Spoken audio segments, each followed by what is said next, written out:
Buenos días, estamos en Crónica Digital, analizando la semana política con Juan Andrés Lagos, periodista, integrante de la Comisión Política del Partido Comunista de Chile. Hoy día muy en boga, a propósito de una serie de hechos políticos que se han venido dando, ¿no es cierto? Cómo ha sido característico o intentar hacer característico del análisis que hemos venido haciendo en este último tiempo. Nos gusta partir con alguna canción que, que refleje en algo el momento, ¿no? Recurrimos a Sandro. Disfrutar de una mañana. Esta idea de buena. proponer, ¿no? Proponer tantas Claro. cosas. Y que a veces esas propuestas se caen también, ¿no? Sí, claro.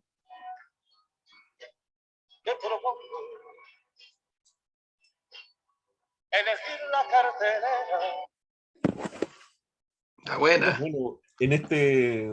Buena, Sandro. Muy buena, Sandro. Sí, Buena, muy buena, Sandro. muy apropiado para este minuto. Fíjate que hubo una serie de Sí. propuestas, ¿cierto? Que se fueron cayendo.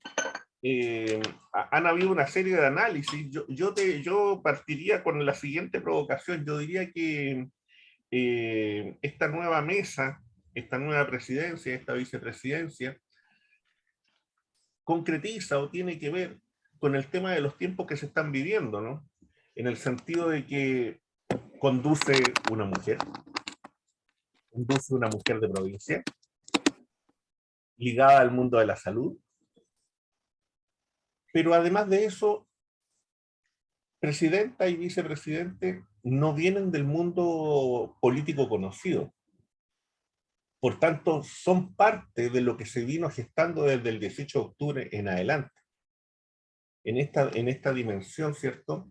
De cómo elementos novedosos, de cómo otros actores que estaban fuera de la mesa política, que estaban fuera de las grandes decisiones, hoy día están en el centro. Y aquí no está ni la democracia cristiana, no está el Partido Socialista, no está Renovación Nacional, no está la UDI, no están los sectores políticos y sociales que fueron parte de la transición. Hoy día son otros. Y ese es el tiempo. Es un tiempo distinto. Difícil de entender, por cierto. Hay algunos que dicen que se demoraron mucho. Hay algunos que dicen que la mano del Partido Comunista fue muy hábil, tratando, ¿no es cierto?, de atacar desde el minuto uno a esta nueva mesa. ¿Cómo ves tú este cuadro político a partir de lo que se genera en la convención, Juan Andrés, y qué es lo que piensa el Partido Comunista a partir de esto? Omar, mira, yo creo que hay que tratar con humildad, pero con harta intensidad de hacer el análisis y desentrañar lo que ha ocurrido. Yo discrepo mucho en forma y fondo de estas visiones que en estas horas, especialmente del campo de la manada hegemónica mediática, se ha tratado de instalar como que hay poco menos que irresponsabilidad, como que no tienen capacidad de acuerdo, en fin. Incluso con mucha audacia y cierta prepotencia, algunos han planteado esto de que se muestra la incapacidad de la izquierda de llegar a acuerdo, en fin, varias cosas de ese tipo.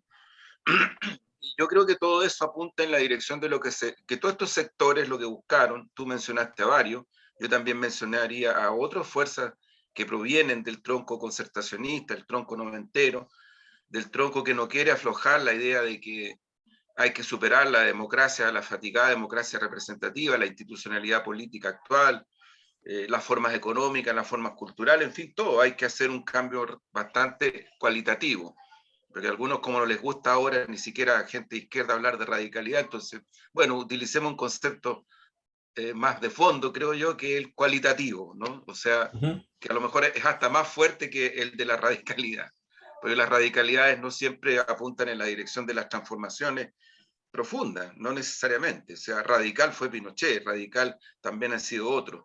Radicalidades, me refiero a polaridades. Pero dicho esto, mira, yo lo que creo, retomo una de las cuestiones que tú planteaste, Omar.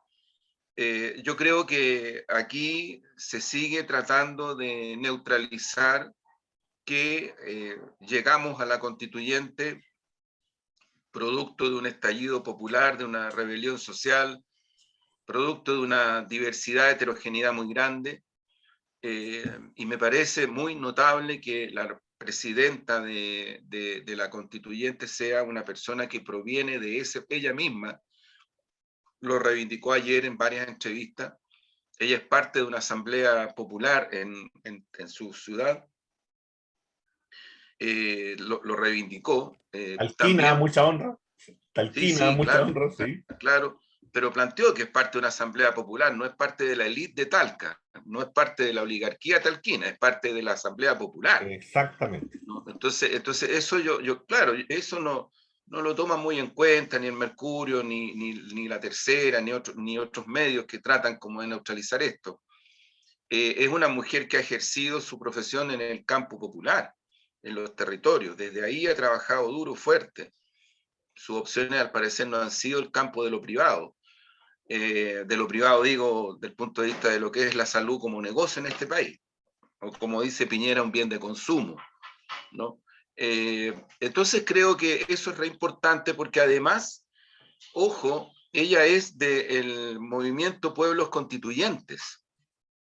El movimiento Pueblos Constituyentes al interior de la convención es un sector muy importante que tiene articulaciones ecoambientalistas, tiene articulaciones del punto de vista de lo que significa la superación fuerte y clara del neoliberalismo y del capitalismo salvaje.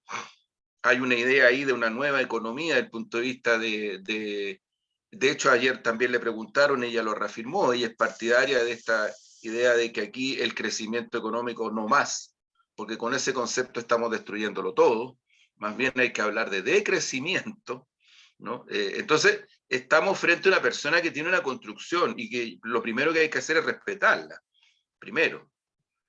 Y segundo, darle espacio para que pueda ejercer su tarea igual que el médico que la acompaña, que es un médico de ejercicio rural, y que creo que son personas que él es de Independientes No Neutrales, ella es de este grupo Movimiento Constituyente, Movimientos Sociales Constituyentes, del mismo sector que era la anterior candidata a la presidencia, ¿no? Dorador, es del Sí, mismo sector. sí, sí. Ahora, ¿qué es lo que ocurrió desde el punto de vista de las correlaciones? Lo que ocurrió fue que en este proceso de puntos de acuerdo, varios sectores levantaron candidaturas, pero en concreto la convergencia mayor se produjo entre movimientos sociales constituyentes, que es el sector de la actual presidenta, independientes no neutrales, yo diría en su mayoría, que es el vicepresidente, los pueblos originarios, que en su mayoría también, en su mayoría, finalmente tomaron y respaldaron la candidatura de ella. Algunos sectores se demoraron más, otros menos, pero los pueblos originarios respaldaron la candidatura de ella finalmente en su plenitud. No sé si hay alguna excepción, pero creo que fue casi en su plenitud. Y Lista del Pueblo, que también tiene una expresión articulada allí, respaldó. ¿Quiénes yo diría, no respaldaron plenamente esta opción? El sector del Partido Socialista plenamente no lo respaldó. Obviamente la derecha, que boicoteó esto y trató siempre de generar una fisura y reponer la política de los consensos, el pacto transicional, es decir, que operara el acuerdo entre derecha y concertación. Y lamentablemente un sector del Frente Amplio tampoco respaldó. Y eso es así, o sea, no lo respaldaron. Entonces creo que ahí se expresó una cuestión más de fondo, no una cuestión de forma. Y no pueden criticar, como el señor Esquela, que con tanta prepotencia y sentido patriarcal, ¿no? Apela a que aquí no hay capacidad y un montón de cosas más, como si ellos lo hubieran hecho fantástico. Sí, claro, lo hicieron fantástico poniéndose de acuerdo con Pinochet, con la oligarquía, con Lucy, con Angelini, con Mate. Háganse responsable alguna vez de que lo que hicieron topó fondo, de verdad topó fondo. topó fondo en todos los planos. Entonces lo que viene ahora es un proceso muy interesante que yo creo que sí, ahí pongo el punto. Mi impresión, lo digo con mucha humildad, es que hay que asumir que entre las fuerzas y expresiones diversas y heterogéneas del mundo progresista, yo ni siquiera hablaría del mundo puramente izquierda, del mundo transformador, del mundo que no quiere más neoliberalismo, en fin, hay mucha diversidad, se requiere avanzar históricamente hablando hacia un proyecto común. Porque lo que usa la derecha y usa la exconcertación para neutralizar los procesos de avance es, amparándose en el concepto de unidad, en el fondo generar lógicas que permiten fragmentar la fuerza transformadora. Y yo creo que ese es un gran desafío. ¿Por qué? Porque claro, ahora vienen los temas de contenido. Si mira, si están camuflándolo todo, la derecha, el Mercurio, la Tercera, la gente de la concertación, algunos que se llaman de centro izquierda, están camuflando esto de que hay que tener capacidad de diálogo, hay que tener capacidad de acuerdo, que lo han usado ahora que están un poco más débiles para poder neutralizar las transformaciones, porque eso es lo que han hecho. Yo creo que ahí está el punto de referencia que hay que tomar en cuenta muy en profundidad. Mira lo que ha pasado en el Parlamento. Se acaba de aprobar, producto de salirle al paso a lo que dice Iker Sichel, que hay que dialogar con todos en el territorio mapuche. Cuando le preguntan por la Cámara, ella dice que hay que dialogar con todos. Para cruzarse con eso, se lanzó un proyecto de ley donde precisamente se pone el límite de ese diálogo y es respaldado no solamente por la derecha, sino que por algunos concertacionistas y también por algunos parlamentarios del Frente Amplio. Entonces, son diferencias reales, no son ficticias. Y yo creo que esas son las cuestiones que hay que tomar en consideración. Yo creo que en el proceso de transformaciones, no solamente en la constituyente, lo que se ha ido dando es una convergencia entre fuerzas de izquierda, como Chile Digno, antineoliberales, como Chile Digno, con pueblos constituyentes, con movimientos sociales constituyentes y con otros sectores que son el eje lejos mayoritario del punto de vista de las correlaciones que empuja en esta dirección. Y los demás son sectores minoritarios, pero se ponen de alguna manera de acuerdo para tratar de evitar la centralidad de este eje mayoritario que va empujando las transformaciones. No fue fácil. De hecho, Dorador deja de ser candidata de este sector del que estoy describiendo. Sí. Chile Digno, movimientos sociales constituyentes, lista del pueblo, pueblo originario, ¿no? Deja eso con mucha amargura porque no le dieron el respaldo, quienes tenían que dárselo.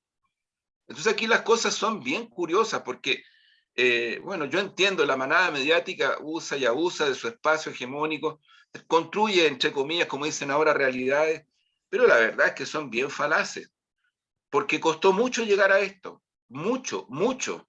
No es un problema de que les encantara conversar, quedarse en la noche, tomar cafecito, es bien perverso la forma de tratar de descalificar.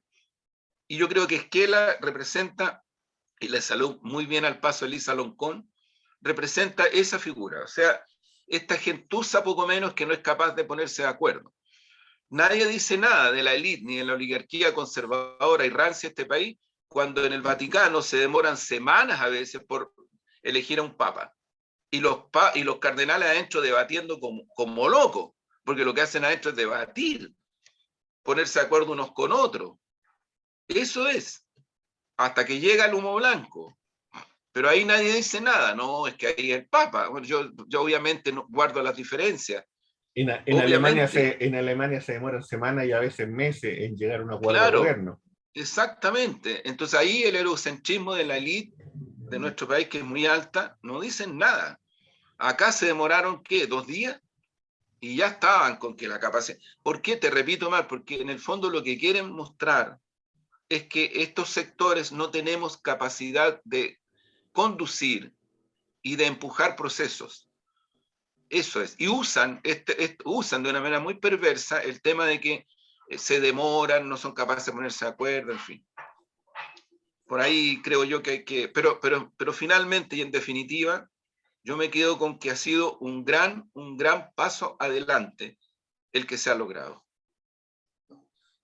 No me gustan siempre estas visiones que son tan maniqueas, ¿no? En el sentido de, esta, de conjugar el blanco y el negro, pero para poder hacerlo explícito o explicarlo, creo que aquí están corriendo, ¿no es cierto?, dos corrientes que tienen que ver con estas dimensiones conservadoras y con las dimensiones de la transformación, que, que se conjugan, ¿cierto?, y están en una situación de conflicto.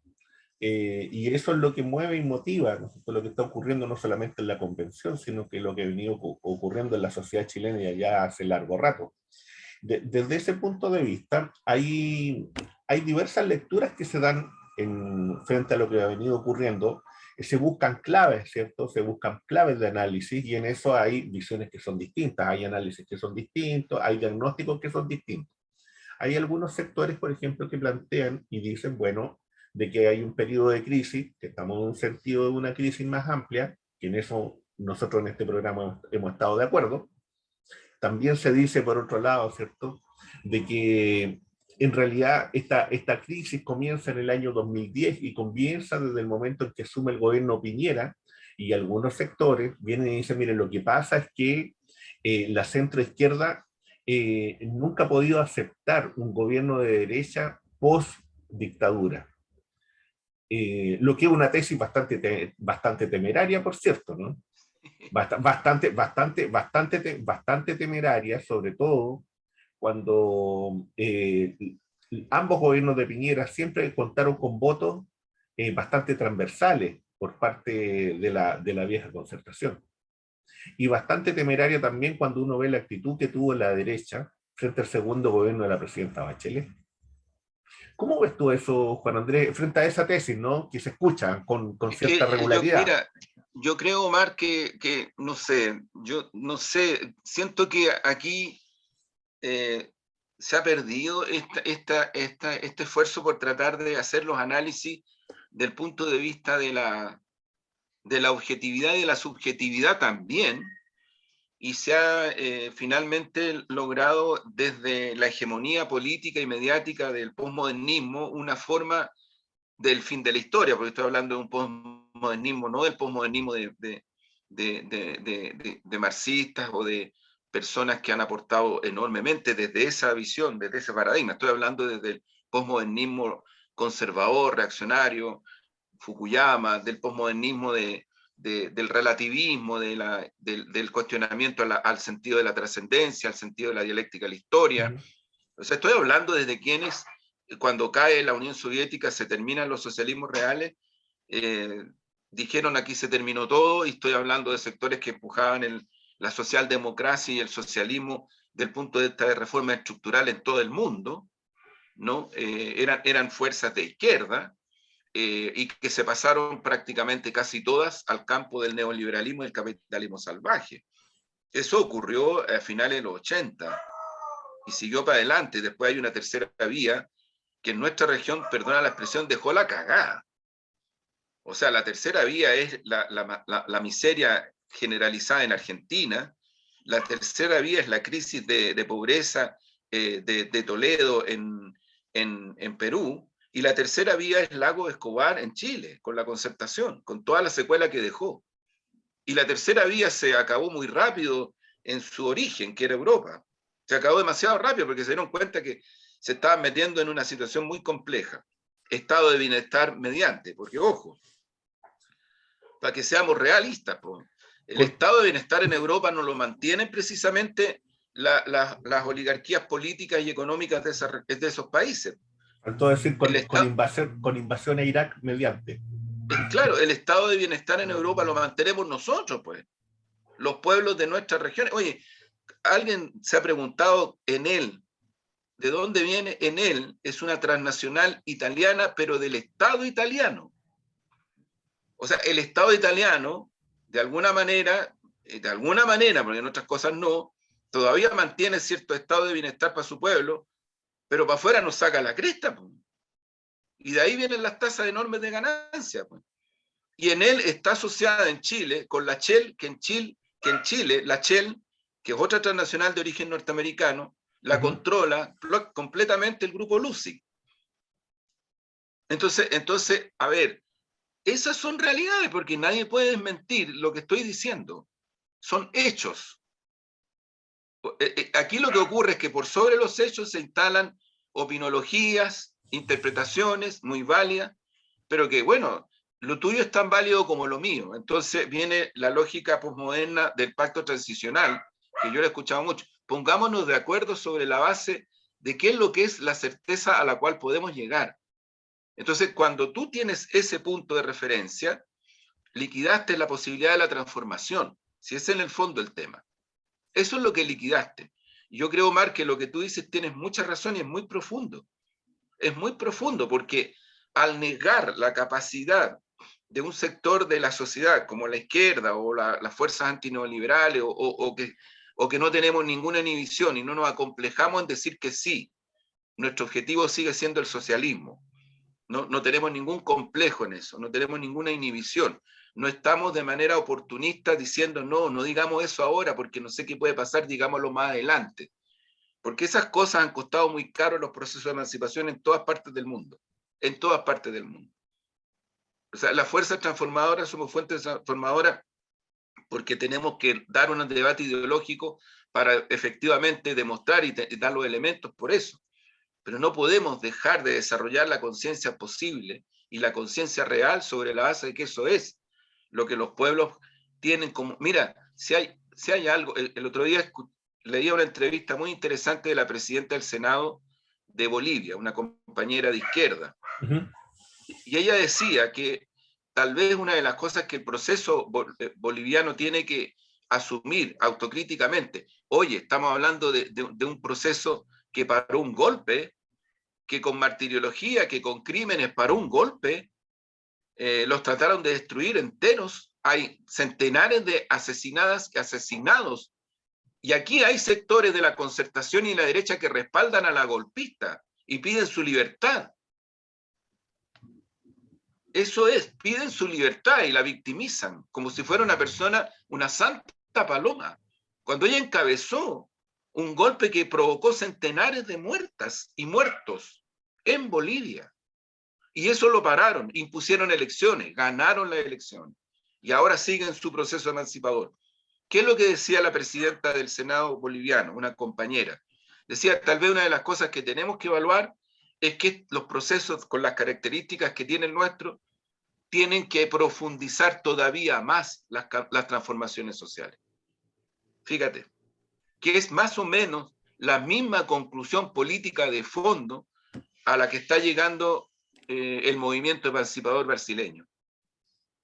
O sea, cuando tú entraste en un camino de emancipación, tú no puedes dar señales de que lo vas a relativizar, no del punto de vista de la intensidad en el tiempo, porque esa es otra cosa muy distinta. Ese es un tema de táctica, no tiene nada que ver con esto otro.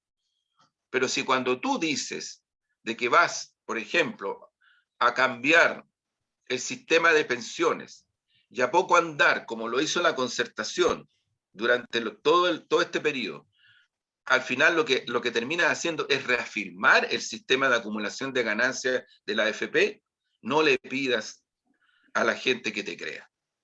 No le pidas que te crea. Es muy distinto, yo respaldo lo que ha dicho Frans David en una entrevista en la radio Bio Bio, lo respaldo totalmente, cuando él dice, no se trata de un día para otro cambiar el sistema de AFP, pero sí se trata de cambiarlo. No sé si me explico. Ese es el tema de fondo. Ese es el tema de fondo. Entonces yo creo que ahí hay una diferencia cualitativa y que yo de verdad creo que es la que vamos a tener que enfrentar con mucha fuerza y capacidad táctica, pero también con mucha definición. Porque lo que se está buscando y lo que va a buscar la derecha y también otros sectores es que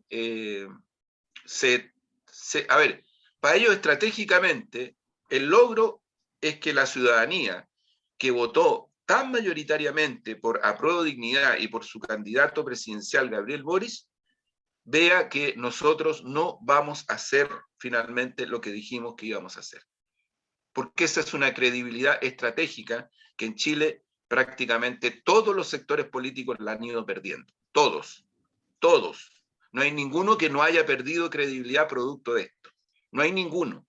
Unos más, otros menos, pero todos hemos de alguna manera perdido cierta credibilidad. Y eso es lo que está en juego, porque este es un pueblo expectante, que se volcó en el estallido por millones en las calles, millones, que se volcó en el apruebo por millones, que se volcó en segunda vuelta, porque la votación de segunda vuelta es muy parecida, casi idéntica a la de la votación del plebiscito del apruebo. Ese pueblo está expectante, ese pueblo tiene conciencia, ha construido conciencia, y ese pueblo, de alguna manera, yo creo, lo digo con mucha humildad, con los sectores que más interactúa, no es que esté así mirando con adhesión plena, ojo, no, pero con los sectores que más interactúa es con los sectores que se pusieron de acuerdo y empujaron la candidatura del actual presidente a la convención. Y ahí está Movimiento Pueblos Constituyentes, ahí está Lista del Pueblo, ahí está Chile Digno, Partido Comunista dentro, Regionalistas Verdes dentro, otras fuerzas del Chile Digno dentro, ahí están los pueblos constituyentes. Mira, si uno quiere, yo sé que a algunos esto les produce mucha rabia, pero si uno quiere mirar la realidad, el sector que está empujando y que se reflejó en la constituyente este proceso en dirección de las transformaciones es el que hoy día asume la presidencia. Y yo creo que los otros sectores que tienen expresión en la constituyente, que son minoritarios, pero que tienen derecho a estar y a expresarse y a debatir y a defender sus ideas con todo el calor y la intensidad que quieran, pero tienen que asumir de que la constituyente es lo más soberano que existe en Chile en este momento, es lo más soberano desde el punto de vista de poder político, y que allí se expresó en una elección soberana, como fue el plebiscito, lo que hoy día se está reflejando. Por lo tanto, ayudemos a esa convención y a ese constituyente a seguir adelante con su gran tarea histórica, y no la cuestionemos, ni le pongamos trabas, y en fin, yo no voy a ser como alguna gente de mi sector que cuestionan por edad a la gente, no lo voy a hacer, no por mi edad, ojo, porque nunca lo hice además. Siempre tuve tremenda admiración por gente mayor de la cual aprendí mucho. Por tanto, lo que quiero decir, saco este punto. Pero para mí, Esquela, lo que hizo es en el fondo una cuestión muy compleja, porque cuestionó la capacidad política de un sector y de personas de un sector para llevar adelante un proceso tan profundo y tan hermoso como el de la constituyente.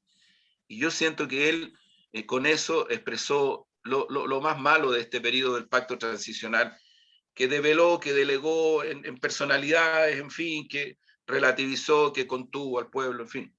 Fíjate que yo ¿Y creo qué es lo que está siendo superado? Fíjate que yo creo que Esquela también, de una u otra forma, es la visión de una cierta tradición intelectual, por decirlo de algún modo, de una cierta discursividad decimonónica, eurocéntrica, de una cierta discursividad también que es hija de esta primera emancipación, y de esa primera emancipación que fue tremendamente colonizada desde el punto de vista de estas ideas, ¿no es cierto?, del mundo eurocéntrico, y que ve con mucha admiración todo ese proceso, ¿no? Que no estoy diciendo que haya que desconocerlo, que no estoy diciendo que no haya que tomarlo en consideración.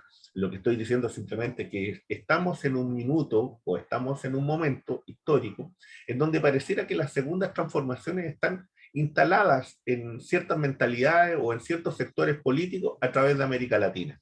Y que entienden que la salida política también es una discusión con la modernidad eurocéntrica. Es una discusión, en el fondo, con el proceso, ¿no es cierto?, que se da con la conquista.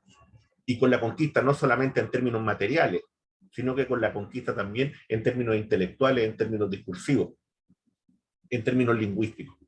Y yo tengo la impresión de que en ese sentido la visión de Esquela tiene que ver con esa visión aristocrática de la política, con esa visión de que la política se da entre pares que tienen cierto sentido de apellidos, cierto sentido, ¿no es cierto?, de lugares comunes, de espacios comunes de estudio, de reconocerse como uno a otro, en donde hay otros que no se reconocen porque están invisibilizados y porque sencillamente no existen. para ese mundo, nunca han existido. Y hoy día ese mundo es el que está instalado, y eso es lo que les molesta, que ese mundo está instalado en el centro, y en el centro de las decisiones. Yo creo que esa es una clave política, y una clave política que algunos sectores entendieron mejor que otros al interior de la convención, y lo están entendiendo también mejor que otros al interior de lo que está ocurriendo en Chile y de los procesos políticos que están ocurriendo en Chile. Creo que ahí hay un elemento que hay que tomar muy en consideración en este minuto. Tengo la impresión que también en esta discusión grande que se está dando, está el hecho, ¿no es cierto? Como tú bien lo decías, está el tema jóvenes viejos, está el tema de esta instalación de esta idea, ¿no es cierto?, de la patria joven, de volver a la patria joven. O sea, una cosa que realmente, yo no sé si enfermiza, un poco delirante. Por una parte, colocar esa clave de lectura para poder entender el minuto el minuto político que se está viviendo, que yo creo que no tiene que ver con eso. Creo que sí hay jóvenes, evidentemente.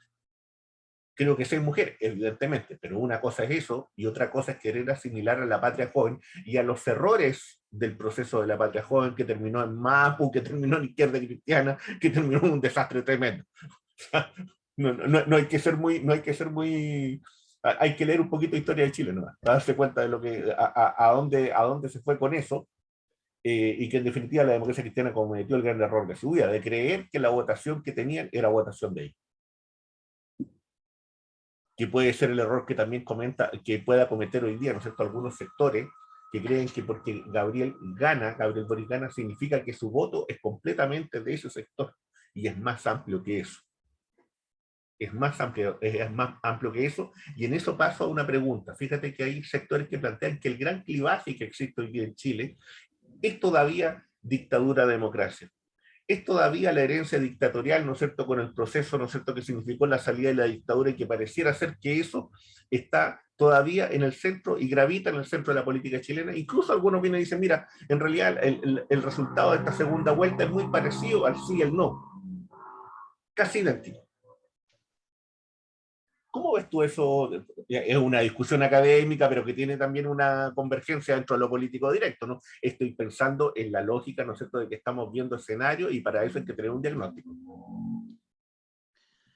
Claro, lo que pasa es que los resultados son cualitativamente distintos, para no usar el concepto Claro, radical, porque alguien puede decir claro. que la radicalidad es, qué sé yo, estamos en una sociedad que Sí, le pues. agarró miedo a las radicalidades, cuando las radicalidades y las transgresiones en el arte, en la política, en la cultura, en los derechos humanos, en todo han sido un aporte a la humanidad enorme, enorme, enorme.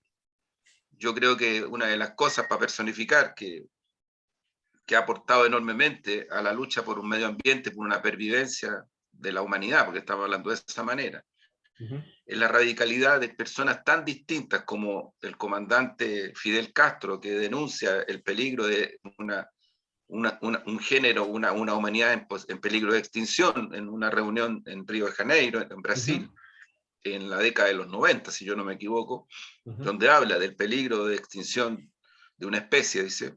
Esa radicalidad con la radicalidad de Greta Thunberg, que es una niña, una joven mujer que ha expuesto incluso su propia corporalidad, sin jugar tanto a una estética corporal, más bien con una estética... Un acto performático, el estar ahí. Claro, exacto, no tanto desde el punto de vista del gesto corporal, digo del punto de vista de cómo se viste, cómo actúa, cómo habla. Sí. La fuerza está en su mensaje, en su acción. Y son radicalidades que yo creo que, por lo que está ocurriendo en nuestro planeta, hay que a lo menos escucharlas, a lo menos escucharlas. Yo creo, Omar, que cuando tú llegaste a un punto de referencia en el cual no tienes posibilidades de que el planeta perviva si no es con cambios radicales. Me refiero a la economía, cómo se practica, me refiero a la tecnología, cómo se practica, y terminas con el espejismo de que, no sé, pues algo que va a pasar, que nos va a llevar a un planeta virtual donde, no sé, parece que el agua no va a ser un problema, y cosas así como muy extrañas, muy de cambios civilizatorios, pero de cambios civilizatorios en donde la humanidad ha salido recontra mal. No ha salido bien, ha salido muy recontra mal. Con la diferencia de que ahora en el horizonte tú tienes realmente la posibilidad del peligro de extinción, producto de la autorreproducción de un sistema económico, tecnológico, político, bélico, que lo único que hace es destruir, destruir, destruir, destruir, destruir. Eso es la realidad. Sí, No, no Juan es una Andrés, ficción. sumado a la realidad, el hecho de que estamos en un país donde los camiones aljibe recorren la Claro, larga y angosta, ¿no es cierto?, claro. faja de tierra. Claro, y estás recorriendo ya los caminos aljibe, ya estás recorriéndolo no solamente en la zona norte, sino lo estás recorriendo en el centro y también vas para el En la sur. zona sur, en la zona de los lagos, la que es Claro, increíble. entonces el debate sobre la redistribución del agua como recurso básico de pervivencia superó incluso el problema de que la derecha y ciertos sectores de la concertación asocian a libertad de empresa o propiedad privada asociada a libertad de empresa. Cuando tú tienes el nivel de escasez que tienes, ya eso, hay otra razón mucho más fuerte que pasa por arriba, y pasa por arriba. Entonces, creo que en ese sentido, hay que, no sé, yo creo que el sentido de urgencia de voces proféticas que se levantan en distintas partes del mundo, yo pediría, escuchémoslas más. No seamos tan autorreferenciarios. Este es un tiempo en el cual hay que escuchar mucho. Hay que escuchar mucho. Hay que estar muy atentas y atentos a lo que está cursando en el planeta, en los territorios. Yo siento que en ese sentido nosotros tenemos una posibilidad histórica grande, profunda, pero principalmente la veo afincada en el proceso constituyente y en las capacidades de nuestro gobierno y de nuestro sector para poder empujar esas transformaciones que un poco despejen la cancha que viene para enfrentar las cuestiones que son las más sustantivas para la sociedad humana, de la biodiversidad, del medio ambiente animal, que es el territorio chileno, y que de esta no vamos a salir si no es en sociedad histórica con los países vecinos. Es que, mira, se acabó el mito de que podemos pasar, como fue en los 90, como fue en la dictadura, de que podemos pasar por arriba de toda la región y transformarnos en una especie de laboratorio del capitalismo salvaje que se entiende con las potencias de Europa, obviamente se subordina a Estados Unidos como lo ha hecho, y se entiende con las potencias del sudeste asiático. Ese es un mito, un espejismo que no funciona. No funcionó. No funcionó. Entonces yo creo que ya un poquito es el momento de dar vuelta a la página con cierta rapidez y empezar a trabajar con mucha intensidad las cosas que requerimos para poder despejar esta cancha que es tan desigual, que es tan brutal por momentos para la mayoría del país, que es tan carente de amor, de solidaridad, de sentido de lo colectivo. En el fondo, Juan Andrés, lo que me estás diciendo, para dejarlo claro, así para explicitarlo, es que si bien existe un clivaje, ¿no es cierto? Ese clivaje no significa volver a las soluciones, ¿no es cierto?, que eran las soluciones de los 90, porque hay otro tipo de temas, porque hay otro tipo de incidencias, porque hay otro tipo de sensibilidad, porque hay otra época. Eso es lo que entiendo, ¿sí? Yo creo que sí, Omar. Incluso tomo varias de las cosas que tú has dicho en otros programas, ¿no? Tomo mucho el tema de la crisis de civilización. Sí. Que este ya no es, mira, estas son cosas que, mira, está pasando lo mismo que pasaba con el tema del medio ambiente. Hubo un momento en que en Chile los medioambientalistas eran enfocados y focalizados como si fueran personas que les gustan las plantas. No sé, me estoy Sí. extremando, ¿no? Que les gustan las plantas, entonces les gusta lo verde, en fin, bueno.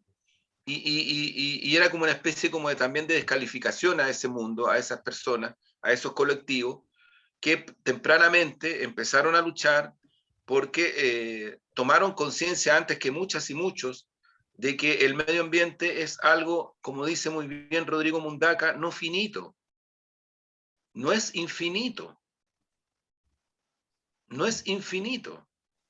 Los ríos no son infinitos, los mares no son infinitos, el agua no es infinita, el litio no es infinito, el cobre no es infinito, las especies marinas no son infinitas, se destruyen y se están destruyendo.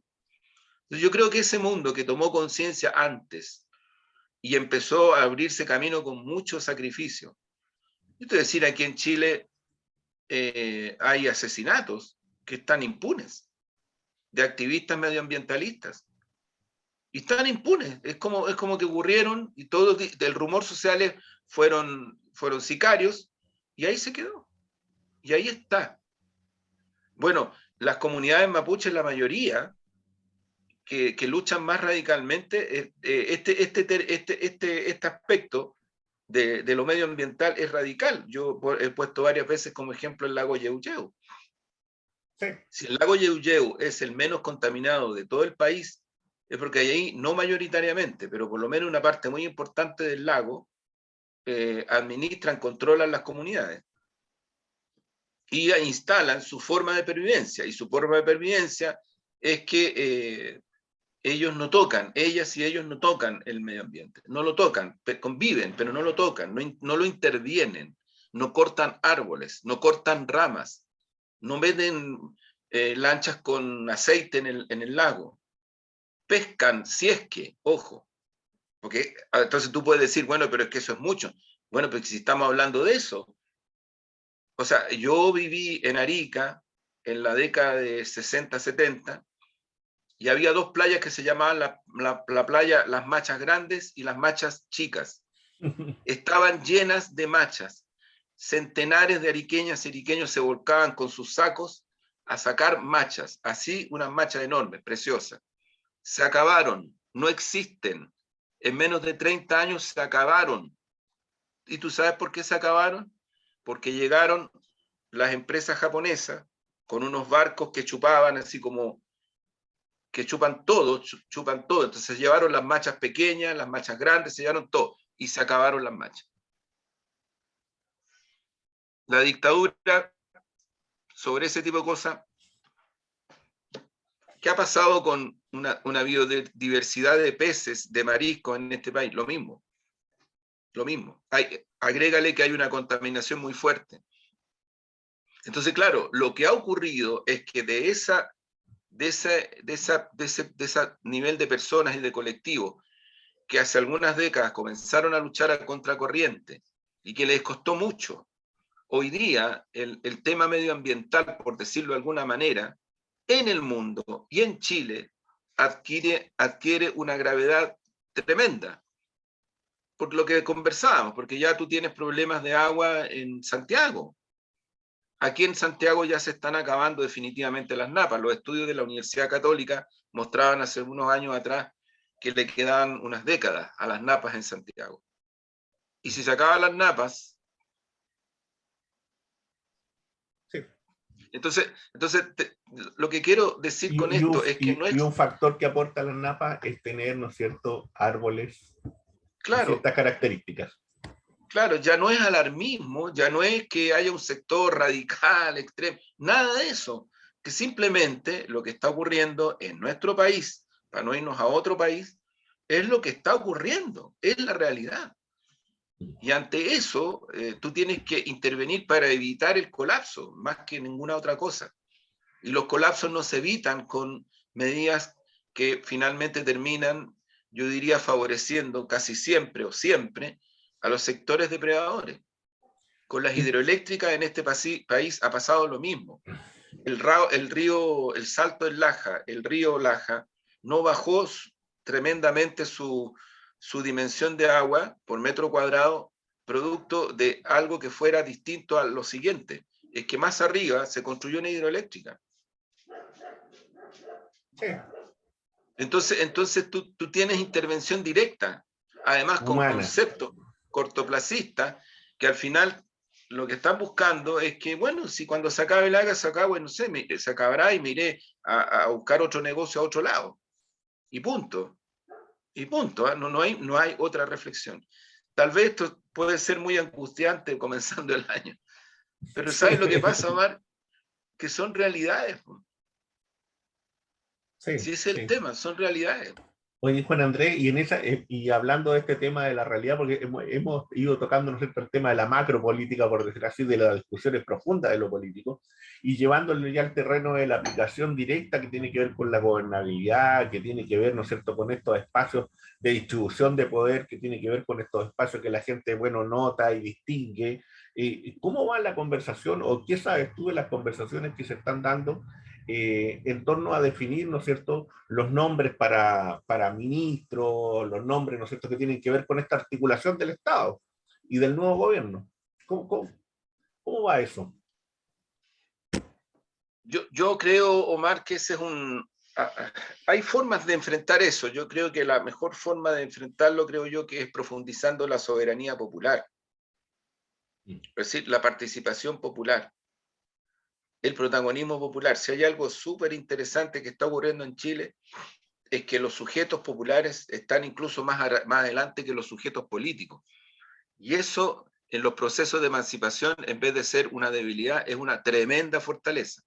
Obviamente que es un desafío para los partidos, obviamente para los partidos que buscamos la transformación, pero no hay que mirarlo ni con temor ni con sospecha, al contrario, hay que mirarlo con una tremenda alegría, ¿no? Sí, por eso yo vuelvo a lo primero. Yo me alegro mucho que la presidenta de la constituyente sea la persona que sea de los movimientos y de los pueblos constituyentes. No solo porque en la constituyente ese sector tiene una cantidad de representantes bastante significativa, bastante, no son pocos, no son pocos. Y no son gente que poco menos que haya que ir a darles conducción así como si fueran no sé qué cosa, no es así. Y qué bueno que sea así, Omar. Yo me alegro porque en el fondo en ese proceso hay un poco lo que muestra la batalla de Chile, o sea, que también ahí hay que mirar, a interpelarnos los sujetos políticos, los partidos, porque en la batalla de Chile lo que aparece son obreras, obreros, mundo popular con un nivel de conciencia enorme. ¿Sí? Y da la impresión de que en las fuerzas políticas, especialmente izquierda, la cosa se enredó heavy, se enredó heavy. Sí, yo creo que también hay un cierto sentido de una cierta superioridad de la organización política que a veces se da Hay algo ahí y que es muy sí, peligroso, y que es muy sí, peligroso. Y no entender hay que que, lo político escapa mucho a eso. sí, hay que mirarlo. Y como te digo, siento que hay un proceso de maduración del campo popular, por llamarlo de alguna manera, intensivo, muy hermoso, yo lo comparto plenamente. Algunos creerán que esto es demagogia, populismo. Mira, yo me cansé me cansé de verdad de escuchar a la élite y a otros sectores que creen que las cosas en un país, desde el punto de vista de la transformación, se hacen a su pinta. Y si no es a su pinta, no hay transformaciones. No existen. O sea, es una cosa bien, no sé. Yo por lo menos estoy súper contento con lo que está ocurriendo y de verdad muy entusiasmado con lo que ocurrió ayer. Incluso Sí. si uno mira esta presidencia que va a debatir los contenidos, que va a direccionar en esa dirección, está más en la lógica de la transformación que en la anterior, tomando en consideración de que tanto Elisa Loncón como Jaime Baza, de mi punto de vista, lo hicieron súper bien.